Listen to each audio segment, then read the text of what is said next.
Good morning, everyone. Good morning and welcome. I'm Andrew McClurg. I'm a professor here and I'm the faculty advisor to the University of Memphis Law Review. I want to welcome all of you to our beautiful building, named by Pre-Law Magazine as the best law school facility in America, if you did not know that. Even better, it's filled with some of the best law school students in America, including all of the Law Review students who assembled this important event. We have a fantastic array of speakers today, and of course we're grateful to all of them for coming here and participating.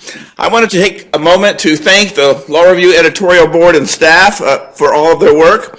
So much work goes into organizing an event like this. You have no idea when you watch it from behind the scenes. Just watching it is exhausting. In particular, I want to recognize symposium editor Rachel Barany. Rachel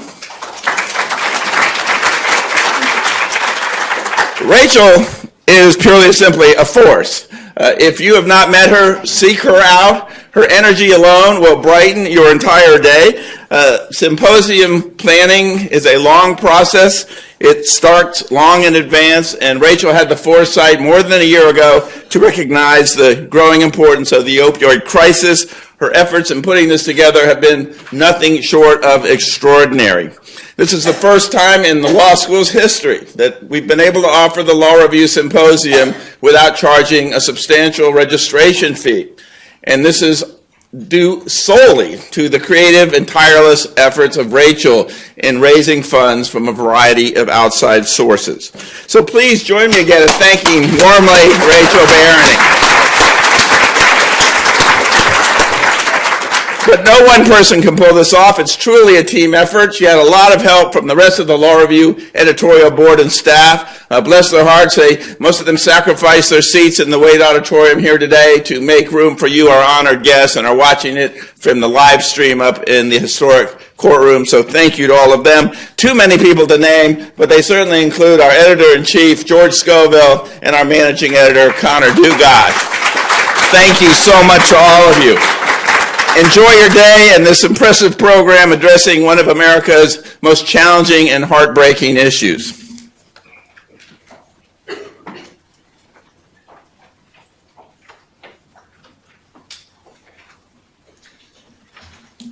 Good morning, everyone. My name is George Scoville, and I am the editor-in-chief of Volume 48 at the University of Memphis Law Review.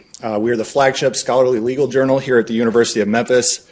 On behalf of my colleagues on the editorial board and staff of the journal, welcome and thank all of you for being here. I just have a couple of housekeeping remarks before we begin the program today.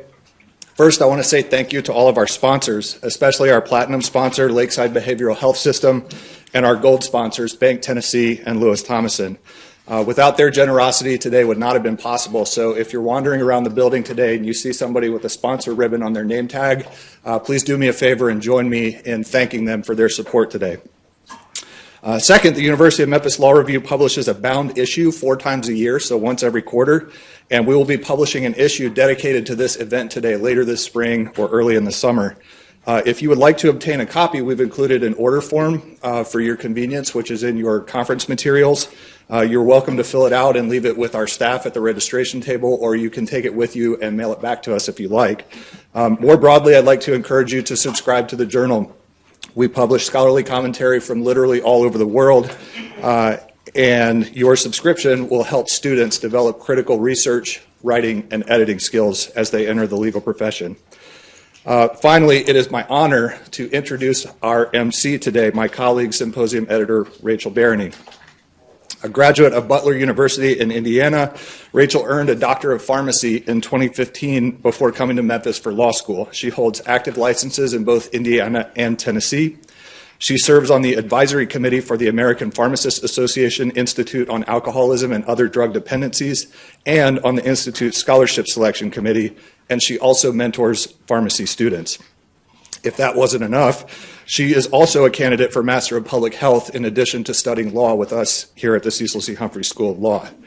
For over a year, Rachel has been the true creative engine pulling this train, and I am incredibly thankful that she has allowed me to hitch my car to it. So please join me in welcoming Ms. Rachel Barany.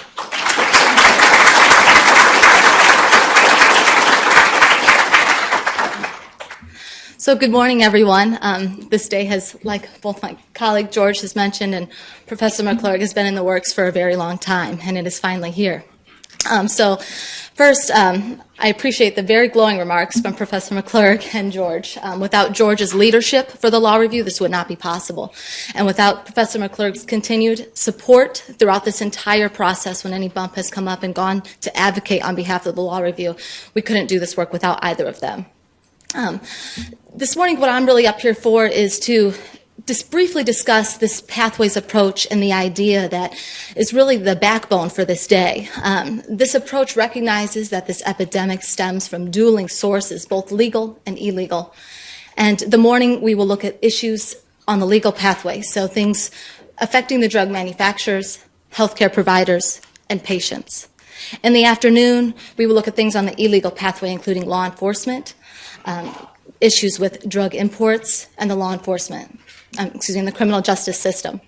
And finally, the day will culminate with issues in the public health sphere, as well as leave each and every one of you empowered to effectuate meaningful change as you engage in your pressure groups to go out and work on the issues that you're passionate about.